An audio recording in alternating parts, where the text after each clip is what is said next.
Boa noite, o BNews 19 horas está no ar. O ministro da Fazenda, Fernando Haddad, afirmou que o Brasil vive o melhor momento da infraestrutura em muitos anos. Em um vídeo divulgado pelo ministro nesta sexta-feira na rede social X, Haddad disse que o país está batendo recorde de investimentos no setor, com o avanço de parcerias público-privadas, concessões e acordos com os estados. O ministro disse ainda que empresários já trabalham com contratos assinados que somam centenas de bilhões de reais. É o melhor momento da infraestrutura brasileira em muitos anos. Nós estamos batendo recorde de investimento em infraestrutura. Parceria público-privada, concessão, parceria com os estados. É porque eu acredito realmente que o Brasil, pelas condições que tem, ele pode calibrar as variáveis de uma maneira mais adequada, sem precisar machucar ninguém. A Receita Federal apreendeu mais de 70 contêineres com carga de minérios críticos no Porto de Santos. O material, segundo a alfândega, estava pronto para ser exportado de forma irregular. O trabalho, embora tenha sido detalhado nesta sexta-feira, começou no ano passado no Porto de Belém, no Pará. Um trabalho que começou no ano de 2024, em Belém do Pará. Cruzamento de dados, informações, relatórios de inteligência, fizeram com que a Receita abrisse os olhos para a exportação de minérios críticos pelas aduanas brasileiras. Desde 2024, percebemos que essas empresas que começaram a ser autuadas em Belém tentaram migrar para o Porto de Pecém, no Ceará, onde também foram autuadas. Considerando esse fecho desse cerco na região norte e nordeste do país, possivelmente por questões de alternativas de rotas, volume de navios saindo para o continente asiático, essas empresas redirecionaram seu aparato logístico para exportar pelo Porto de Santos.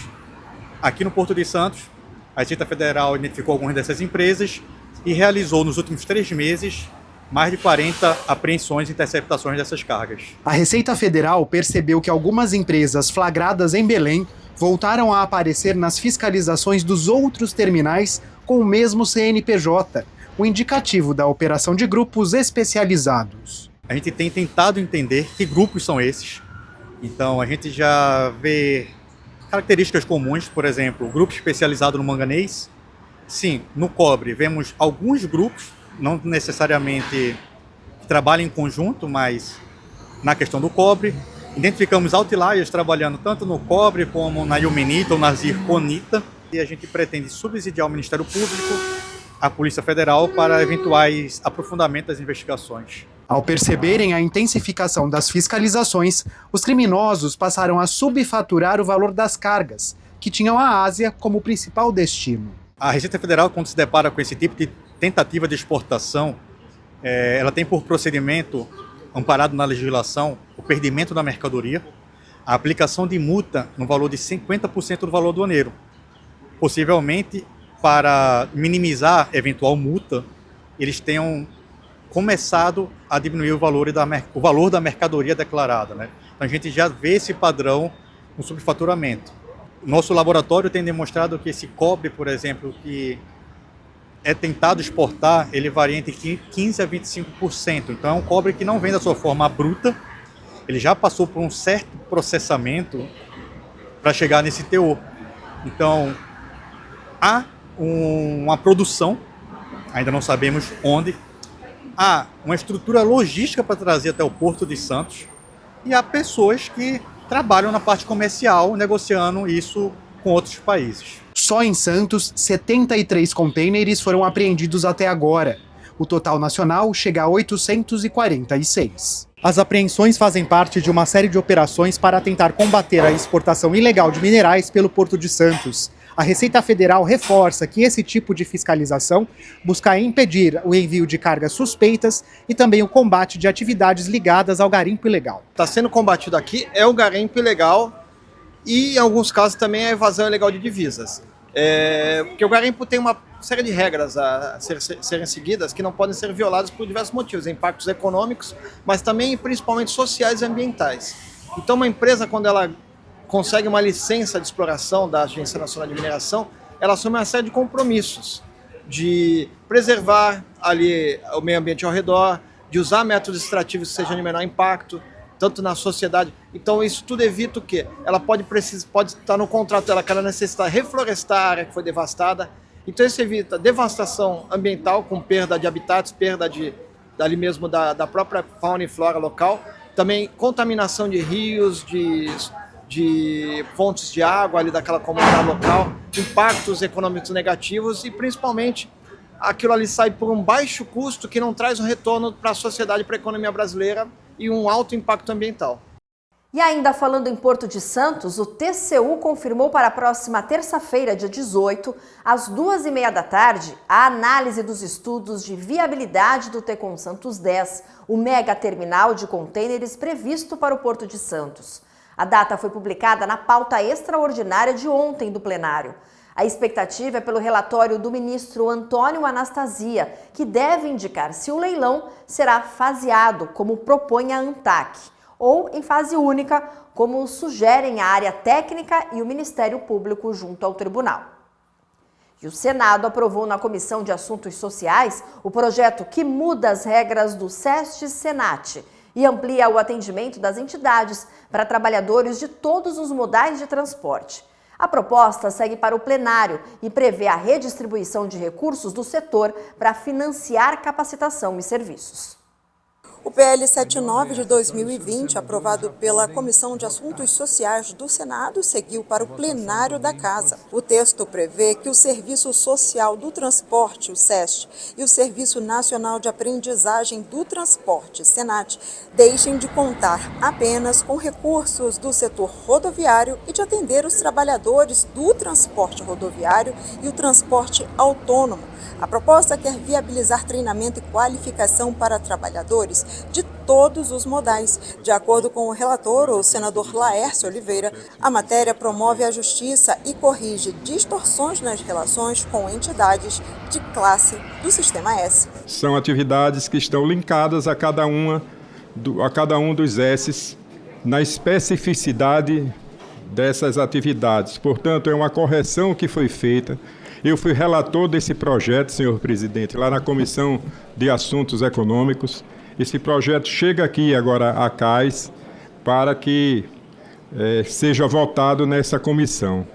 Veja, esse assunto é fruto de várias discussões já produzidas com as partes interessadas. Já conversamos com a Marinha, já conversamos com a ANAC, já conversamos com todo mundo para fazer os alinhamentos necessários, conversamos com a Confederação dos Transportes. Houve uma discussão entre a CNI, que é a indústria, e a CNT, que é o transporte. Houve um alinhamento nesse sentido. Eu tive que ajustar todas essas pontas para que a gente chegasse a bom termo a análise. A proposta tem a autoria do senador Wellington Fagundes e prevê que as contribuições sociais de empresas de transporte e os recursos de 2 fundos públicos deixem de ir para benefícios gerais ou para o uso reservado por cada modal do setor, sendo direcionados integralmente ao SEST e ao SENAT.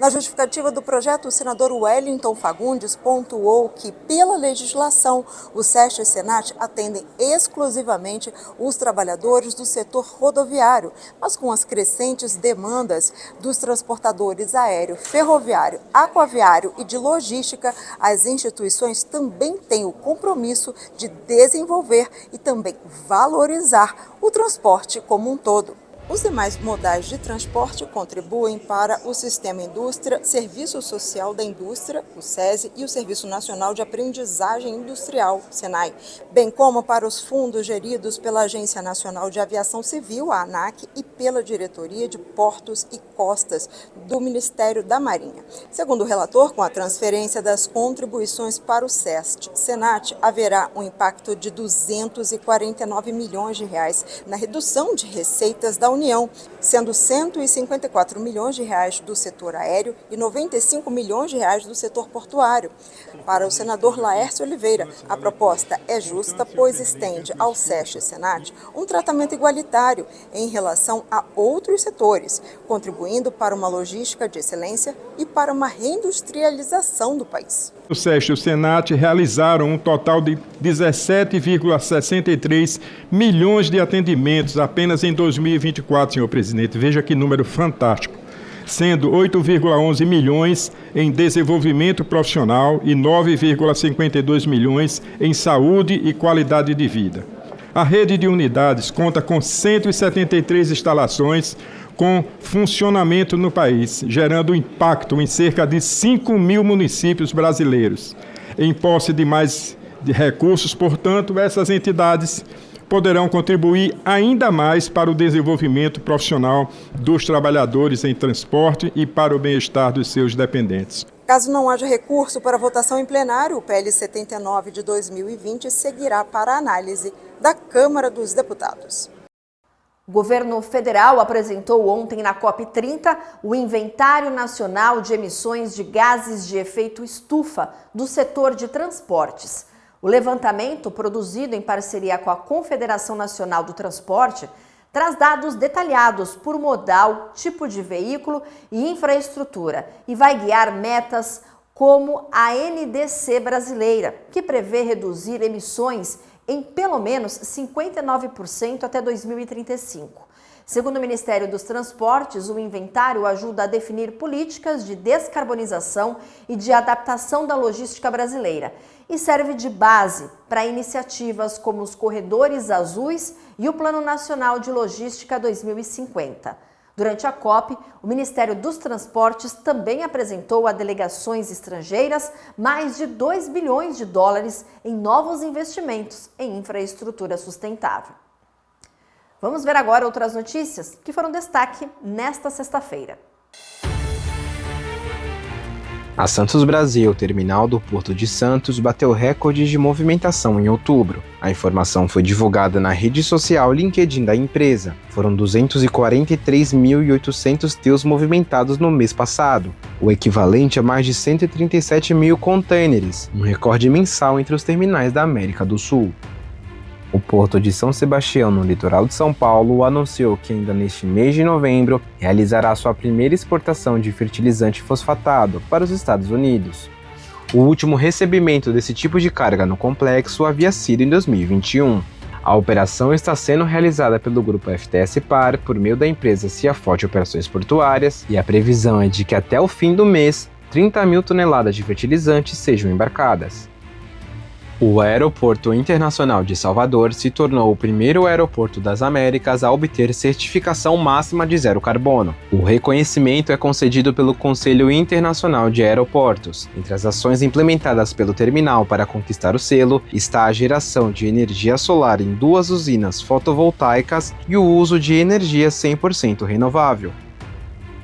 Os aeroportos das cidades de Curitiba, Foz do Iguaçu, Londrina, Maringá e Cascavel, juntos, movimentaram mais de 916 mil passageiros no Paraná no mês de outubro, um crescimento de 10,7% em relação ao mesmo período de 2024. O destaque fica por conta do Aeroporto Internacional Afonso Pena, em Curitiba, que registrou 530 mil passageiros no mês, entre embarques e desembarques, um aumento de 9%.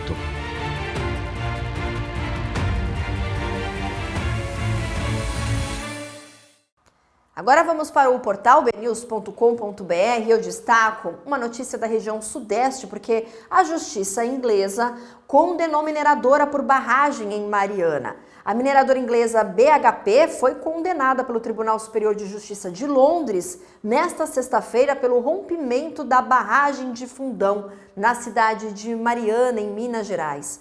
A empresa é acionista da Samarco, responsável pelo desastre. Não foi divulgado o valor da indenização que a empresa vai ter de pagar. Segundo a decisão da justiça inglesa, o risco de colapso da barragem era previsível.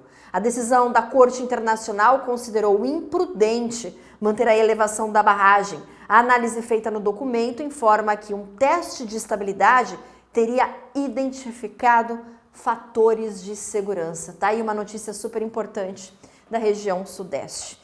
E Cris Castro, superintendente de ESG e inovação da ANTAQ, lança na segunda-feira o livro Descomplicando ESG, na Associação Comercial de Santos, no litoral de São Paulo.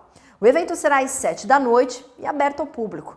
A obra busca explicar de forma prática e direta como empresas de qualquer porte podem aplicar o ESG de maneira estratégica, com foco em resultados reais. Cris Castro apresenta desde a origem do conceito de sustentabilidade até casos de empresas que transformaram desafios em oportunidades. O BNews 19 Horas conversou com a autora, que falou um pouco mais sobre o livro. Olha só. Veio de um olhar de que há muitos anos eu trabalho com ESG. Há mais de 20 anos. Aproximadamente há 21 anos eu trabalho com ESG, desde que a ESG começa. E de muitas vezes, de muitas formas, eu via pessoas trazendo questões, trazendo conteúdo sobre ESG de maneira errada. Muitas pessoas fazendo julgamento de que ESG não era necessário porque não tinham real entendimento. Ou outras pessoas que também acoplavam todo o conceito de sustentabilidade para ESG e que também não está 100% correto. Esse livro, na verdade, ele vem coroando décadas de experiência olhando para ESG, entendendo os meus tombos e os meus acertos e querendo mostrar isso para mais gente. Ele nasce assim, de maneira despretensiosa. Em 3 meses eu escrevi o livro inteiro. E assim ele foi nascendo, assim, com muita inovação, com muita humanização, para que, como a gente fala, o livro de aeroporto, as pessoas pudessem, num voo ou outro, ou num canto, se deliciar com coisas que eu me delicio, que eu tenho a chance de me deliciar há 21 anos. As inscrições estão abertas para o Fórum Nacional Brasil Export Minas e Energia, que acontece nos dias 25 e 26 de novembro em Brasília. O evento vai reunir autoridades, empresários e especialistas para discutir o papel do Brasil na transição energética, a mineração sustentável e o uso de novas tecnologias na produção e distribuição de energia. Mais informações estão disponíveis no site forumbrasilexport.com.br. E o BNews 19 Horas desta sexta-feira fica por aqui. Eu desejo a todos um excelente final de semana. Boa noite, a gente volta a se encontrar na segunda-feira. Até lá!